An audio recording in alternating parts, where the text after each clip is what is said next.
question, you could raise your hand and we'll call on you. We have time for a couple questions on Zoom if anyone has a question.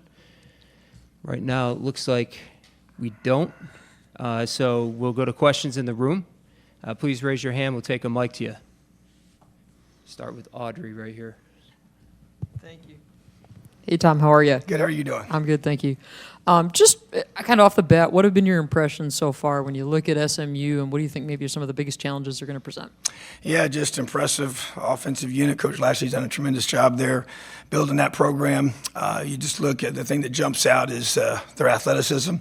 At receiver, the tight end position is very solid. The running back, he's a converted wide receiver, so those challenges that he creates with that and the way they're able to do that schematically has been impressive. And I think the quarterback, he really makes him go. And the Jennings kid he's impressive, and he's young, but he's extremely live arm. In terms of a dual threat quarterback, that's what he truly is. He can run it, he can throw it, but his ability to create is really what sticks out to me. When things maybe don't go as they're supposed to, he's really dangerous, and he forces you to have to be extremely disciplined in those areas of being able to prevent those types of plays. But talented football team, one of the top offenses in the country, and so definitely a huge challenge for us and a great opportunity.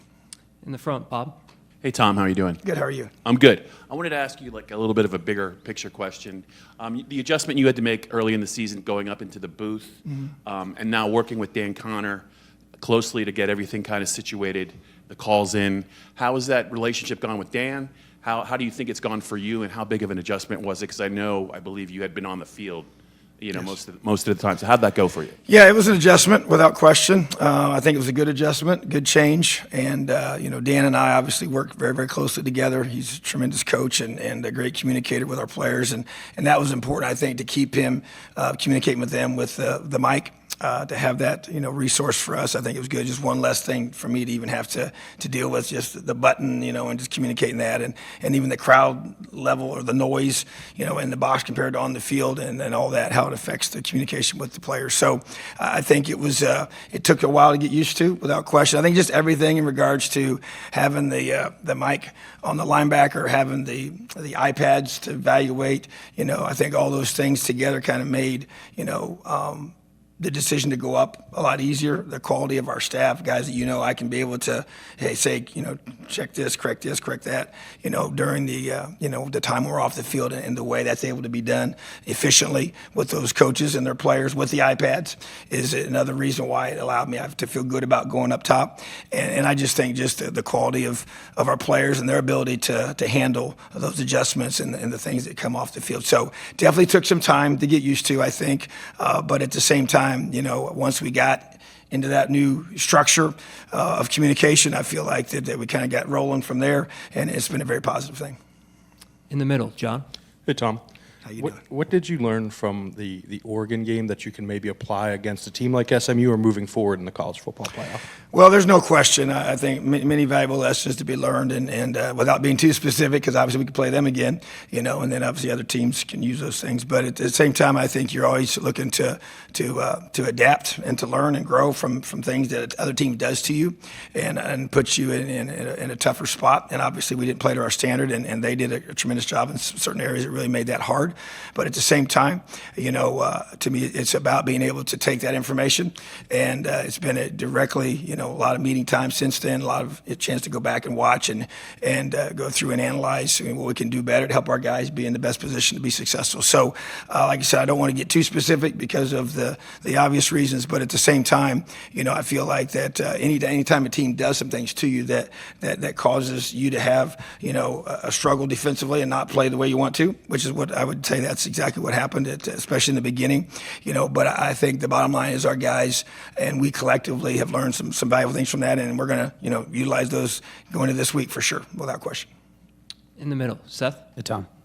As someone who's been a head coach at, the Big Ten level, maybe having a unique perspective on the current landscape of college football, what has the balance been like, this past week with not only preparing with SMU, but also, having to utilize the transfer portal?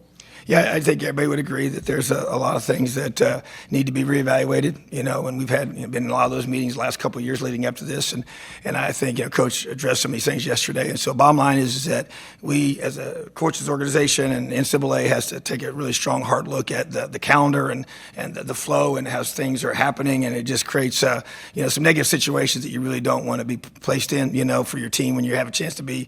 But at the same time, I think Coach done a great job of saying, you know what, we got one focus. That's SMU. And so we'll let everybody else that's in those roles administratively to figure out what's better for the future, because it definitely needs to be looked at without question, and I believe it will be. But right now it's about, hey, what can we do to make sure that our guys are 100% locked in their preparation. We're in game week mode right now, and we got to be able to do a great job of compartmentalizing things and also making sure we're ready to play our best football on Saturday. Over here on the right, Tyler. Tom, thanks for the time. Wanted to ask about your defensive tackle situation. Against Oregon, it seemed tighter than we had seen it in the past 12 matchups, understanding that Alonzo's not available, Hakeem left the program.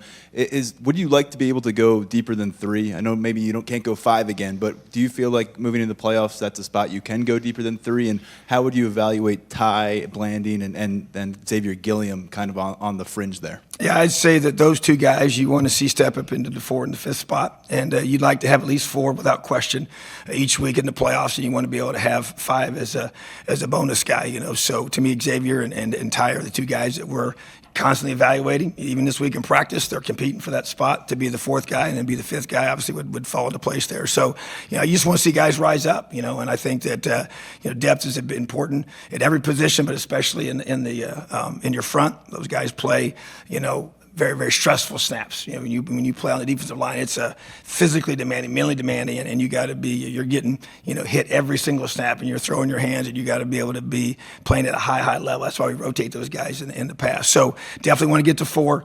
Love to have 5, and the ball's in those guys' court to decide who that's going to be. We'll go Mark and then Shane. Thanks for your time, Tom.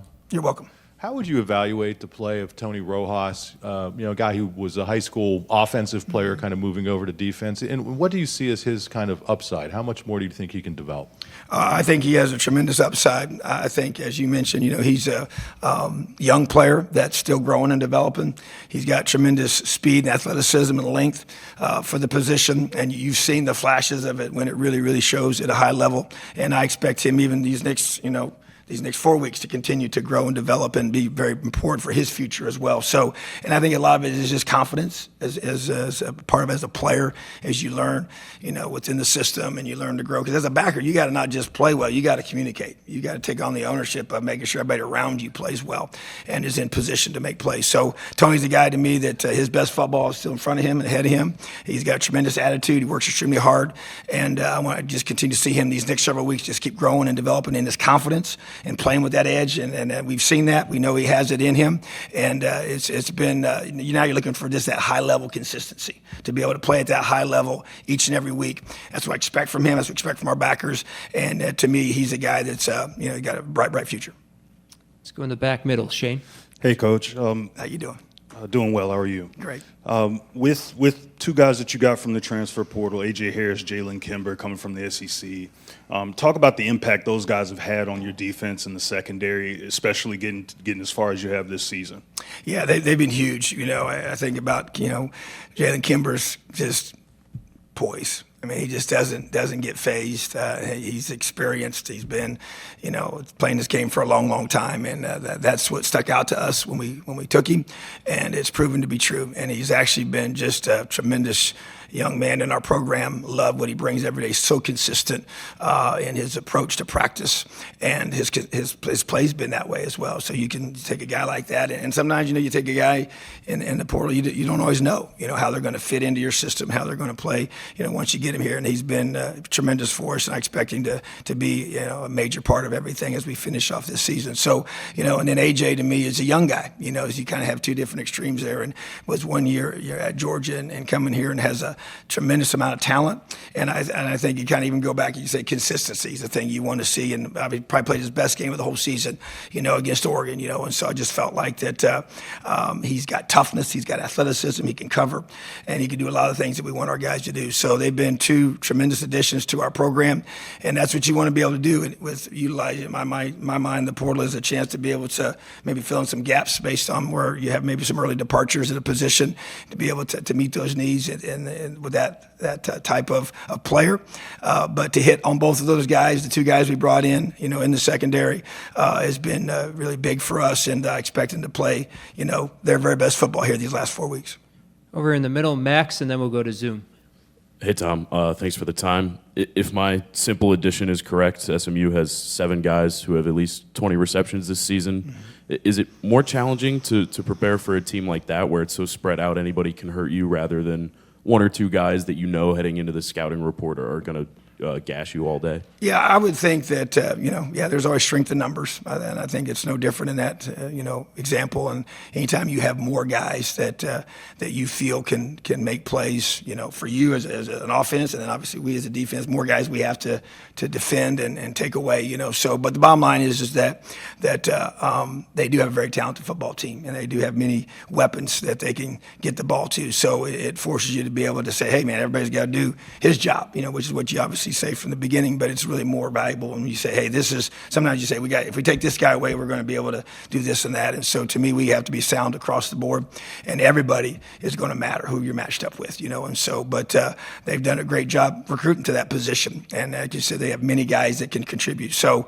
there are obvious strengths when you have the ability to do that, and it puts stress on your defense when they can. So we know that we have a big challenge with our secondary, but we're excited about the challenge. All right, we're going to go to the Zoom screen. Devin Jackson, Philadelphia Inquirer. Hey, Tom, thanks for the time. I wanted to ask about Abdul Carter. You guys have been using him all over the defensive front, as a stand-up over the center, coming off the edge. How important has he been to your defense? And, what is his kind of gravity as a pass rusher? How is that able to create some other opportunities for some other defensive linemen and the blitzing schemes that he's you've been been able to? I'm sorry to interrupt you. He's been tremendous for us, and as you see, we'd be able to move him around, and that will continue. And so they'd have to be able to prepare for him, be in different positions and different responsibilities or techniques he's going to be able to use. I believe he's the best defensive player in the country, and he's proven that each week. And so bottom line is that as you get into this game with SMU, it's going to be another opportunity for him to be able to do what he does best, which is disrupt, And so wherever we choose to put him, and obviously it does affect the guys around him when they have to be able to account for him. As you can talk about, when you have more receivers you have to defend. Well, it's no different, defensively when you have more guys that they have to deal with. They just, choose to focus on him. It's going to free up other guys, and he still does a great job of beating whatever you choose to do to him. So, bottom line is that Abdul Carter is a tremendous football player. He has so much flexibility, which I know that's a big value even for his future, is to be able to play in different positions and be a tremendous one-on-one nightmare for offensive players. And his burst of the ball is as good as I've ever seen, and so just love how hard he practices, love how hard he plays, and excited for him to be able to play his best football here on Saturday. Let's stick to Zoom. Rich Scarcella. Thanks, Greg. Tom, thank you. You're welcome. You mentioned Jennings earlier, but what specific challenges does he bring? What are his strengths, and what are the challenges in facing a mobile quarterback? Well, first of all, when a guy can extend the play, and that's kind of the best way the phrase I think to use, because, he will extend the play. He can hurt you with his legs when he extends the play. But I think when he extends the play, he's looking to throw the football. And those are really probably the most dangerous ones, because sometimes guys, when they say, hey, when he just starts to start running around, we're just going to focus on trying to get him on the ground as a running back. Well, now you still can't just, abort your responsibilities in the pass. And so a lot of explosive plays they've created have been when he's been maneuvering in the pocket and buys time, and they create some separation. protection, whether you're playing man or zone, and finds an open receiver. So, the ability to have that threat is tremendous. And I also think he's very accurate. Sometimes you get guys who are dual guys, and they can be maybe not as accurate a passer, but he's very accurate, especially on the move. And I think that's what sticks out to me that makes him really, really special. And I think he's a special talent. I really do. And he's a guy that I didn't know a lot about before, us playing him. But obviously he's got my full attention without question after studying him here these last, couple weeks. So bottom line is that I think the thing that sticks out is that he's a dual player quarterback that throws it extremely well, has accuracy, has really, really quick release, has good arm strength, so he can throw in tight windows, and also has the ability to beat you with his legs. And they built a whole system around that type of player, and that's what this system is really, when I've gone against it in the past, and when it's at its best, is when that guy can do those things. And so he's a guy that creates a lot of challenges for every defense each and every week, and that's why they've had so much success this season. Over here on the right, Daniel. Tom, how would you assess Kobe King's play over the course of this year, especially manning that Mike spot and being the conduit in terms of communication? Yeah, I'm a backers guy, and I'm just such a huge believer that, man, you go as your backers go. And he's had a tremendous season. I mean, the consistency, he's played like an older, mature player is supposed to play. He's a really good tackler. He's way better in space, I think, than most people realize. He has really, really, loose hips. He can sink and bend and rush the passer and just do so many different things. He runs our defense. That's probably a big thing. I know I wasn't here a year ago, but just from being around the guys here, this is something he needed to grow in, was just the ownership of running the defense verbally, and he's taken that on. He's a captain. He's a guy that just has done everything. He's a consistent practice player. He's just done a great job. He works extremely hard. He practices hard. He brings it every single day, and you have to do that. You got it, because you have to live out that standard each and every day. So his play and production is matched up with his preparation, which has been impressive, and I think he's elevated the whole room of linebackers. And so just really proud of him and excited for him to be able to have a tremendous game on Saturday. That's what I expect him to do. And but like you said, you want to play great defense, you got to have great linebackers, and I believe Kobe King's a great linebacker. We got time for one more. Way in the back, T. Frank. Tom, good afternoon. Good. Straight back. How you doing, buddy? Good. How are you? Good. I'm curious about Zion Tracy. Bit of a two-part question. First off, what has he done for your defense in the slot? And then secondly, he was an outside corner last year here at Penn State. So can you just go through the journey he took to get to that spot where he has, played meaningful snaps for you in the slot down the stretch here for your defense?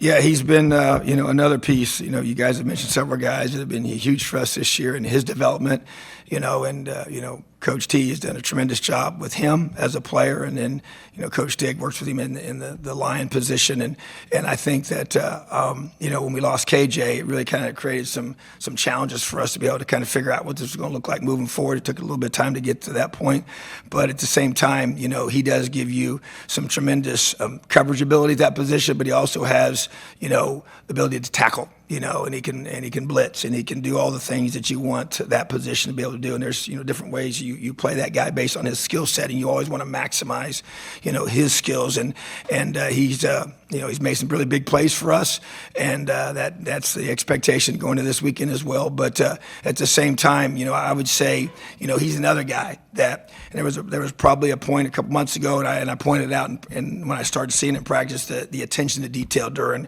walkthroughs, during jog-throughs, during even film sessions that wasn't there necessarily before. It was there at times. It wasn't consistent. And when I started seeing it consistent, I just wanted to make sure I reinforced that. And then his play started elevating once the attention to detail during those parts of practice started to elevate. And he started just playing at a higher level and making more plays and putting himself in position. You can tell he started understanding the calls and understanding where he can put his eyes and where he's not supposed to put his eyes at times, and so which allows him to make more plays. But I think his raw athleticism is really elite. He's really, really fast. He's got really long arms. And he's a tough kid that has really developed this year, and we need that to continue without question. And I just think he's got a really, really bright future, and he's a guy that's going to be able to play this game for a long, long time, because now you have, on film position flexibility. You can play outside, you can play inside, you can play probably even as a safety, in certain, calls. And so I think when you say a guy can play 5 positions in the back end, his value is at a high, high level, and that's what I'd say about Zion. All right, thanks, Tom.